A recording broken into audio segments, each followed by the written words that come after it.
ဒီနေ့မနေ့၈ နာရီထိပြင်းထန်ငလျင်တန်းကြောင့်သေဆုံးသူ3085ဦးဒဏ်ရာရသူ4915ဦးပျောက်ဆုံးသူ341ဦးရှိကြောင်းစာရင်းရရှိပါတယ်သေဆုံးဒဏ်ရာရပျောက်ဆုံးသူများအတွက်နိုင်ငံတော်အစိုးရအနေနဲ့များစွာဝမ်းနည်းကြေကွဲရပါတယ်ကယ်ဆယ်ရေးဆောင်ရွက်မှုများအနေနဲ့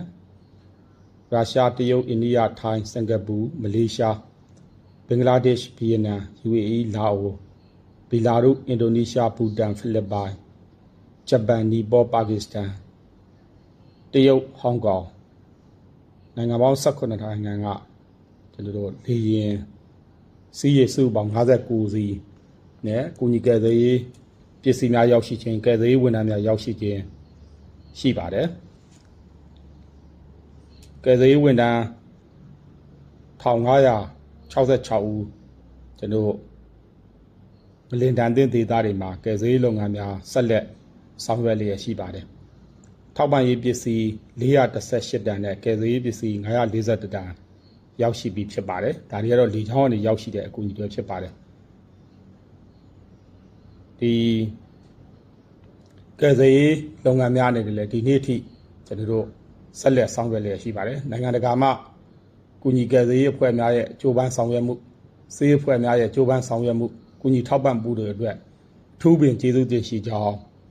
ပြောကြားလိုပါတယ်ဒီ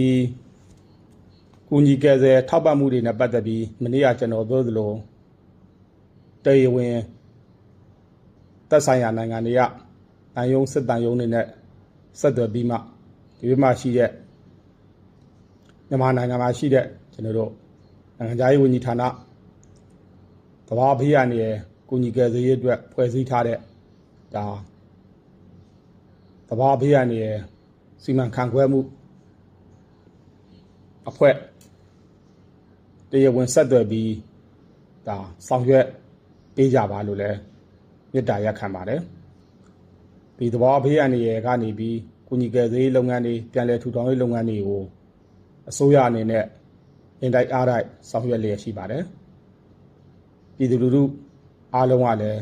ဝိုင်းဝန်းကူညီဆောင်ရွက်ပေးကြပါလို့ပြောကြားလိုပါတယ်ဗျာအားလုံးကိုကျေးဇူးတင်ပါတယ်